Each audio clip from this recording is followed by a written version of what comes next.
Hello everyone, আজকে আমি আপনাদের তৈরি করে দেখাবো রেস্টুরেন্ট বা ডেইলি স্টাইলের রূপচাঁদা মাছ ফ্রাই। রূপচাঁদা মাছ এমনিতে খেতে কিন্তু অনেক মজা লাগে। এভাবে ক্রিস্পি স্টাইলে ফ্রাই করলে কিন্তু খেতে আরও বেশি মজা হয়ে যায়। আমি এখানে দুইটা কিন্তু রূপচাঁদা মাছ নিয়ে নিয়েছি। মাছ দুটো খুব ভালো করে কেটে ধুয়ে পরিষ্কার করে নিয়েছি। মাছের ওপর এভাবে দাগ কেটে নেবেন যাতে মশলাগুলো মাছের ভেতরে খুব ভালো করে ঢুকতে পারে। আর এটা চিড়ে নেওয়ার সময় অবশ্যই চেষ্টা করবেন পিঠের দিকটাতে চিড়ে নেওয়ার, পেটের দিকটাতে না। পেটের দিকটাতে যদি আপনারা চিড়ে নেন তাহলে কাটা বের হওয়ার সম্ভাবনা থাকবে।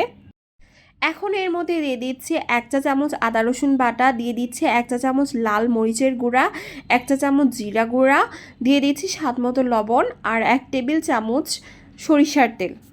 এবার মশলাটা খুব ভালো করে হাত দিয়ে মেখে নিতে হবে। মশলাটাকে মেখে নেওয়ার পরে মাছের গায়ে খুব ভালোভাবে মেখে নিতে হবে। মাছটাকে আধা ঘন্টার জন্য এখন রেখে দিতে হবে। এর মধ্যে এখন দিয়ে দিচ্ছি 3 টেবিল চা চামচ কর্নফ্লাওয়ার। কর্নফ্লাওয়ারের পরিবর্তে আপনারা চাইলে চালের গুঁড়া অথবা ময়দা ব্যবহার করতে পারেন। ভালোভাবে এভাবে ঘুষে ঘুষে মাছের গায়ে মেখে নিতে হবে, জাস্ট পাতলা করে একটা কোটিং করতে হবে। একটি হাঁড়িতে এখন আমরা তেল গরম হতে দিব। তেল গরম হয়ে গেলে মাছ দুটো ছেড়ে দিব। চুলার আঁচটা কিন্তু অবশ্যই মাঝারি থেকে একটু কমে রাখতে হবে যাতে মাছগুলো খুব ভালো করে সিদ্ধ হয় এবং ফ্রাই হয়।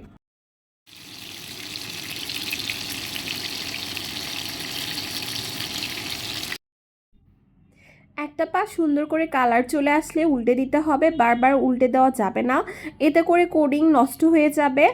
দুটি পাশ যখন লাল হয়ে যাবে তখন আমি মাছগুলো তুলে নিব। আপনারা চাইলে রূপচাঁদা মাছ এভাবেও খেতে পারেন, আবার চাইলে ভাত অথবা পোলাওয়ের সাথেও সার্ভ করতে পারেন।